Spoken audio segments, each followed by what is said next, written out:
Hello friends, आज शुरू करें 10+1 क्लास की केमिस्ट्री का first chapter, that is some basic concepts of chemistry.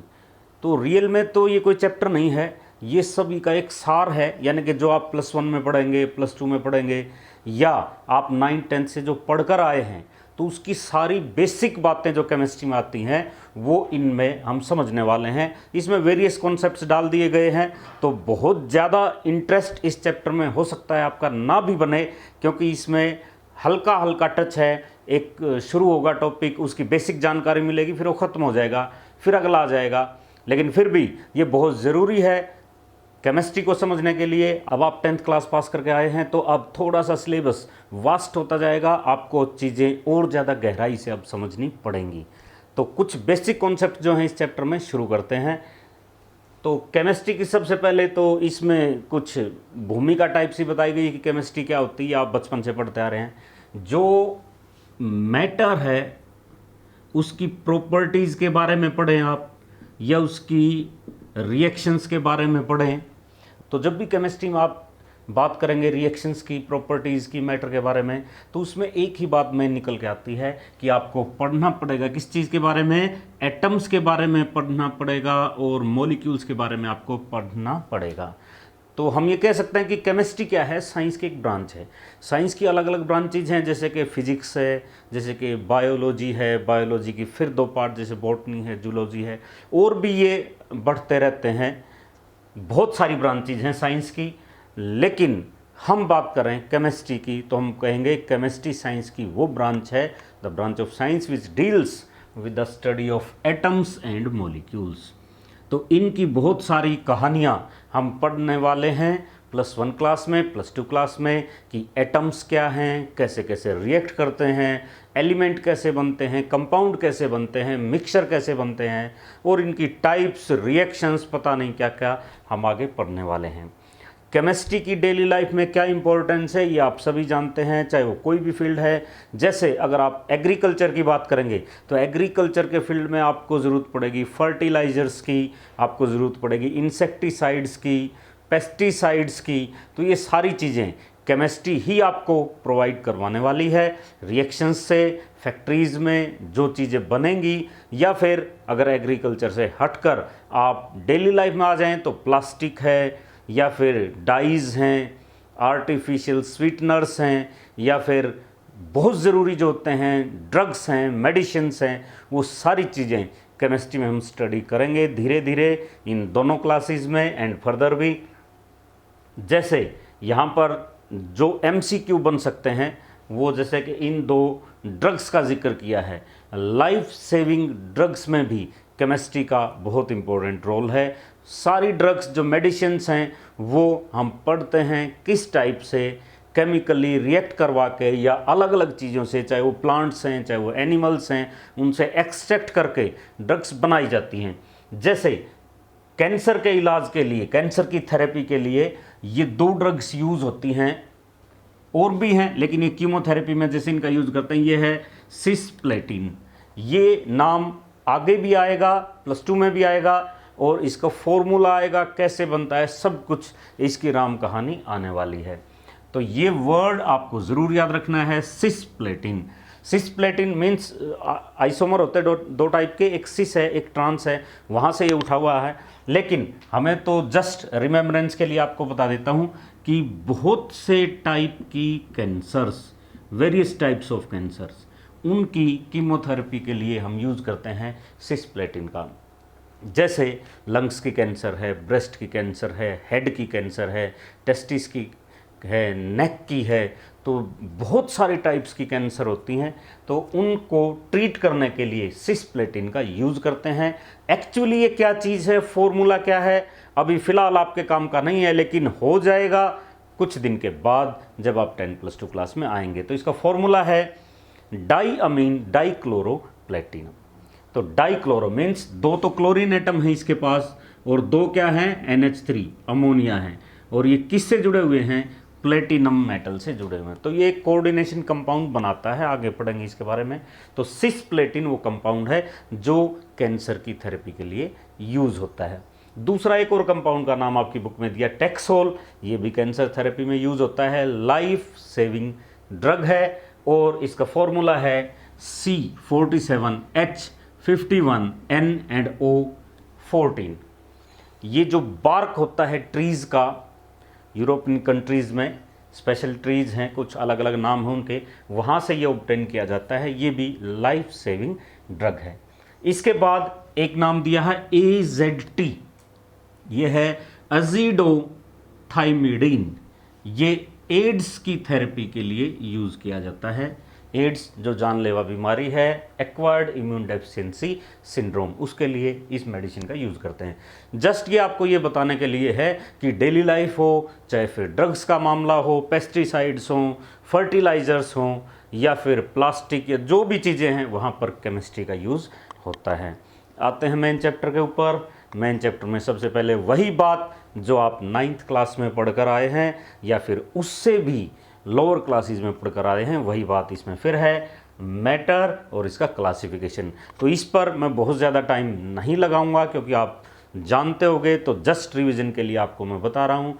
Matter क्या है? Anything which has mass and occupies volume, जिसका मास है और जिसका वॉल्यूम है। जिसका मास और वॉल्यूम आपसे कैलकुलेट ना हो पाए तो वहाँ पर एक बात और जुड़ जाती है कि जिसकी प्रेजेंस हम हमारी किसी भी सेंस से, जो 5 ज्ञानेंद्रिय हैं, उनसे हम महसूस कर पाएँ, वो भी मैटर की कैटेगरी में आएगा।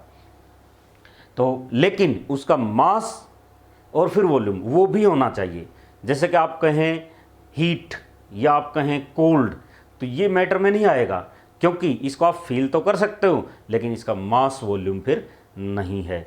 तो मैटर तो आपको पता ही है, ये होगा जिसके पास अपना मास है, वॉल्यूम है और जिसकी प्रेजेंस हमारी किसी भी which presence can be felt by any one of our senses. तो मैटर का 2 टाइप से क्लासिफिकेशन कर लेते हैं हम। क्या क्या क्लासिफिकेशन है? फिजिकल क्लासिफिकेशन कर सकते हैं आप मैटर का, और दूसरा कौन सा है? केमिकल क्लासिफिकेशन है।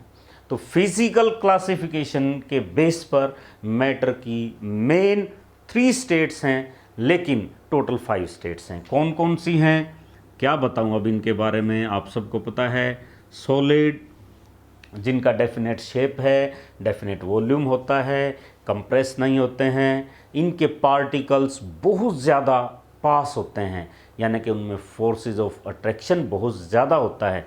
मेन बेसिक तो आपको यही चीज़ याद रखनी है। सॉलिड लिक्विड गैस में जो सबसे पहली बात आपको याद रखनी है वो ये याद रखनी है कि जिसके पार्टिकल्स नज़दीक हों बिल्कुल, वो सॉलिड हैं, जिसके थोड़े से दूर हों लिक्विड हैं, और लगभग इंडिपेंडेंट एक दूसरे से दूर दूर हैं तो वो क्या चीज़ है? गैसेज। ये बात बहुत काम आपके आएगी आगे। जैसे कि अगर ये ऐसे हैं बिल्कुल पास हैं तो ये सॉलिड है, क्योंकि ये एक ही चीज़ की तो अलग अलग स्टेट्स हैं। जैसे अगर मैं आपसे पूछूं आइस का फॉर्मूला क्या है तो आप H2O बताएंगे, क्योंकि पानी से ही आइस बनती है। वाटर का क्या है? H2O है। इसी तरह स्टीम का क्या है? H2O है। तो चीज़ तो एक ही है, लेकिन ये तो सॉलिड लिक्विड गैस में बढ़ गए। तो एक ही मैटर की ये अलग अलग स्टेट होगी, अवस्थाएं होगी। तो इनमें फ़र्क कहाँ आएगा? जब इसके पार्टिकल्स या मॉलिक्यूल्स एग्जैक्टली जिनको हम कहेंगे, ये अगर बिल्कुल अट्रैक्टेड हैं, बहुत ज़्यादा फोर्सेज हैं, तो वही चीज़ क्या है? सॉलिड है। अगर ये थोड़े से दूर हैं तो वो लिक्विड है, और बहुत ज़्यादा दूर हैं तो ये चीज़ क्या है? गैस है। बाकी बातें ये जो है गैसेस बहुत ज़्यादा कंप्रेसिबल होती हैं, इनके लिए अलग लॉज भी हैं, वो आगे जाके हम पढ़ेंगे, तो बहुत ज़्यादा डिटेल से बात नहीं करते हैं। इन 3 के अलावा 1-2 स्टेट और भी हैं। एक तो है प्लाज्मा स्टेट और एक है Bose-Einstein condensate, BEC, Bose-Einstein condensate, ये स्टेट है। तो इनके बारे में ज़्यादा कोई फ़ायदा नहीं है, 8वीं 9वीं क्लास में आप पढ़ चुके हैं। केमिकल क्लासिफिकेशन से ये चैप्टर शुरू होता है और इसको हम 2 पार्ट्स में, यानी कि 2 भागों में इसको हम बांट सकते हैं केमिकल क्लासिफिकेशन के बेस पर। किसको? मैटर को। एक तो हो गए प्योर सब्सटेंसेस और दूसरे हो गए मिक्सचर। तो 2 टाइप का क्लासिफिकेशन यहाँ हमने बना लिया है, एक है मिक्सचर और दूसरे क्या हैं? Pure substances. तो ये जो मिक्सचर्स हैं ये फिर दो टाइप के हैं। कौन कौन से? एक होता है होमोजीनियस मिक्सचर और एक क्या है, हिट्रोजीनियस मिक्सचर। ये दो टाइप हैं अब इसके।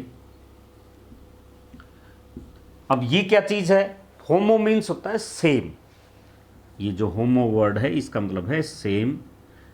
हिट्रो जो है इसका मतलब होता है डिफरेंट, यानी कि अलग अलग। तो होमोजीनियस मिक्सचर वो हैं जिनमें कंपोजिशन सेम बनी रहती है, मीन्स आपको अलग अलग चीज़ें दिखाई नहीं देंगी। हिट्रोजीनियस में क्या है? The type of mixture which has different composition through out. और होमोजीनियस मिक्सचर क्या है? Which has uniform composition through out. For example, जैसे हम साल्ट सॉल्यूशन की बात करें, पानी में आपने नमक मिला लिया, मिलाने के बाद मान लिया कोई ग्लास है उसमें आपने ले रखा है, तो क्या आप देखकर ये बता सकते हैं कि उसमें सोल्ट कहाँ है और वाटर कहाँ है? आप नहीं बता पाएंगे। जैसे आप घर पे दूध पीते हैं, चाय पीते हैं, मान लिया दूध में आपने शुगर मिला ली, क्या इसके बाद आप ये बता सकते हैं शुगर कहाँ है और मिल्क कहाँ है? नहीं बता पाएंगे। क्यों? क्योंकि वो मिक्सचर कैसा होगा? होमोजीनियस हो चुका है, उसकी कंपोजिशन एक जैसी है, आप उसको कहीं से भी देखेंगे। अब यहीं पे अगर मैं आपसे कहूँ कि आप वाटर के अंदर ऑयल मिला दो, तो उसको आप देख के अलग बता सकते हो ऑयल कहाँ है, वाटर कहाँ है। तो वो कैसा होगा? फिर हिट्रोजीनियस मिक्सचर होगा। प्योर सब्सटेंसेस के यहाँ पर टू टाइप्स हैं, एक है एलिमेंट और दूसरे हैं compound. Element and compound. Element क्या चीज़ है? एलिमेंट मीन्स जिसके अंदर एक जैसे एटम्स हैं, यानी कि एलिमेंट एक बड़ी चीज़ है, एटम छोटी चीज़ है। तो जिसमें एक जैसे एटम है वो क्या है? एलिमेंट है। और जिसमें एक से ज़्यादा है, यानी कि अलग अलग टाइप के हैं, वो क्या है? कंपाउंड है। तो ये थोड़ा सा और डिटेल में बात करेंगे नेक्स्ट वीडियोज़ में, ये लंबा हो जाएगा। तो एलिमेंट फिर से तीन टाइप के हैं। एक तो है मेटल्स, दूसरे कौन से हैं? नॉन मेटल्स, और तीसरे हैं मेटलॉइड्स।